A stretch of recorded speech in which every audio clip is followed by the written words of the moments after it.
A bet team netwa. He doesn't have a team. He's still contracted officially to Shenzhen FC. They haven't said otherwise. So if you are contracted to a team and they are on pre-season and you are injured, coming back from injury, every team would do what? They would have invited, he would have reported to base. So for the medical team of his so-called team to assess the level of injury. I don't think a Liverpool, a Manchester United, a Chelsea, a Real Madrid, or any proper team in the world would have allowed his player or their players to report for a national assignment if the players had not kicked the ball in 9 months and recovering from injury. No proper team would do that. No proper team. Especially when there was pre-season going on that the team could have used to assess the player fitness. Did you see what happened today? Nketia, did you see what happened today? Tell us what happened, coach. Tell us. It was so obvious that the Japanese were just running routes. Look, in midfield, we couldn't stay with them. We couldn't live with them. Simply because the anchor, the engine room in our midfield, has not played football for close to 9 months. Did you see him panting for breath? Did you see him? He was panting. Pufu pafa, pafu pufi, pufi pafa. I don't know why we do these things to ourselves. Please, is Elisha Owusu one of those players who convicted COVID? Elisha Owusu, yes. Okay. Because that is the only logical explanation for him not to be in the team. Look, let's look at the game itself. I've read through all the Twitter messages. People have said that I should comment on my boy, Lawrence Atizigi. I have said he does not deserve to be in the team. I am not a hypocrite. I will not support blindly. This is my own. This is the player I nurtured. This is a player I took when he was 10 years old and dealt with. This is a player I trained, and I personally took him where he will progress his footballing career before I left to go and do my masters. I will not say that because he's my player, if he's not good enough, he should be in the team. I'm on record to have said that the young man, his performances for the Black Stars is simply not good enough. So I have said that he should be dropped from the team. Until he can do otherwise, he should be dropped from the team. You understand? I have never seen the Black Stars defend in 6s and 7s since I started following Ghana. But today, it was so clear. The sort of error, kindergarten elementary error that was made even by players such as Daniel Amate himself, who is supposed to be the most experienced player in the back four that we presented today. He should have taken the lead. He should have stamped his authority as the boss of them, controlling, speaking to them. The sort of kindergarten error I saw of him today was absolutely shocking to me. Now, when you come to midfield, Edmond Adonai, he's not good here. Oh, it's not good enough. Look, what we saw of him do. Are those skillful? It was just a one-off. No, relax. Impressed me with the Black Stars. No, coach. No. Hold on. Oh, are you saying that? But coach, if we are being fair to Edmond Ado, he's not played enough consistent minutes for us to pass judgment on him. Honestly, no more. Let me tell you something. When it comes to certain players, they have not played enough minutes for us to pass judgment on them. But when it comes to others, the little minutes we give them, if they don't perform, we should get rid of them from the team. How do you make a national team like that? How do you do national team like that?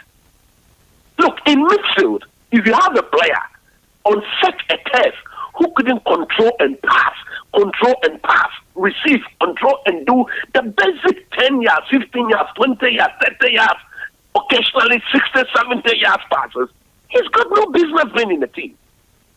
This is one of the reasons why players like Bernard Mensah, players like Alfred Duncan, they will look and they'll say, "No, we don't want to have anything to do with this," because it is so clear that that selection into our national team is not based on merit. It has never been based on merit. It's been based on players being managed by certain consortium. Look, again, the Wakaso issue we need to address and address passionately. Nobody should get me wrong. He's a player I have loved and I still love. But when the time is due, it is due. When the time is due, it is due. Until, look, we could bench Sulley Muntari after winning the Champions League in 2010. If Muntari, in that form, I can say the form of his life, was benched by Miliband for Andre, I don't see why we should compromise on certain players. If he's not good enough as we speak, he's not good enough. He should be back somewhere and allow those who are actively playing football to take charge of that midfield. Our team today simply lack proper cohesion. Somebody may say it is understandable that they've not played together, but look, at that level, the national team, according to Wanderlei Luxemburgo, the former Brazilian coach, he said you have to go and select the ingredient that you believe that when you use to prepare the gravy will make the gravy taste delicious to anybody who tastes it. I didn't call gravy. I didn't call these players Otuado did. He called them. So if they go and they put aside a shambolic performance, we will have to speak about it. Shambolic performance. We have to speak about it. Look, if you tactically assess the game today, in Ketia, the manner in which we pressed, at some point in time, we were 5 across defense, and then we were 3 in the middle and 2 up front. And then he reverted to a 5-4-1. But you know what the Japanese did so beautifully? Because they could see that we lack mobility in midfield. Wakaso and Edmond Addo are not the most mobile of players. The Japanese decided to press us high up the pitch. They virtually prevented us from doing any form of transition. So they were putting pressure on our defenders, Daniel Amate and Co. And because Wakaso and Edmond Addo were virtually hiding from receiving the ball, from taking the ball off Amate and Co. You mean they were hiding? No, they were hiding. They didn't want it? They didn't want it. Wakaso in particular, he didn't want the ball. He just didn't want it. Because the fitness is not where it should be. The fitness level is that bad. I don't know why we do these things to ourselves.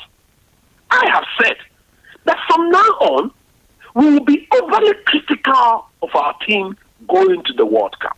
Because the last time we were at the World Cup, it was absolute disgrace and embarrassment. In the footballing sense, it was embarrassing. In the moral and in terms of nationalistic attitude on behalf of some of our players, it was so embarrassing. So we need a complete 360 turnaround to go and write a better chapter, a better history in Qatar. Again, I'm going to say this here today. I will never take it back. And if they listen, it will help this country. If they don't listen, that will look. No, preach. Let's call a spade. Preach, Rabbi, preach. Andre cannot lead the attack of the Black Stars. He's slow. Look, since 1982, since the days of Paolo Rossi, Zico, Gentili, and the Socrates and Co.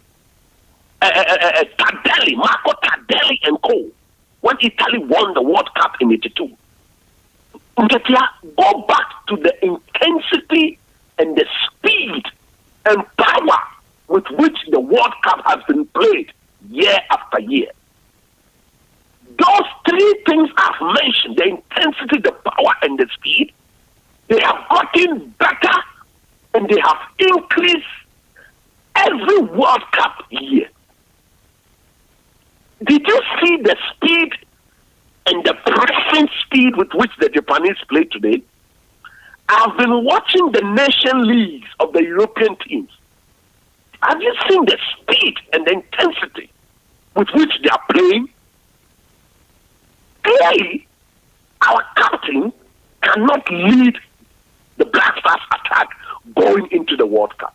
He's a player I would take to the World Cup. I would take him not as a starter. He will sit on the bench, and as at when necessary, at least when my opponent is not that fresh. You mean, wait, hold on, coach, hold on. You mean after today? I mean, I watched the game today. I think he was one of our better players on the day. But you mean that after today's performance, Andre still goeth to the World Cup as a bench warmer? If you watch the game today, we had to press in a certain way. Our mode of pressing was medium pressing. He was the one responsible to trigger. He couldn't trigger anything. He couldn't trigger any logical press. I don't know whether you saw it. He couldn't trigger it. And for me, look, he's a fantastic player. He's been around for close to 13 to 14 years. If I'm not mistaken, if my calculations are right. At least from 2008. Yeah. No, from 2007, though. Yeah, I think he got his first call-up in 2007. Do the mathematics. He's been around for close to 13, 14 years. Hold on. Fent wants to ask you a question. Go ahead. Coach, you are saying that from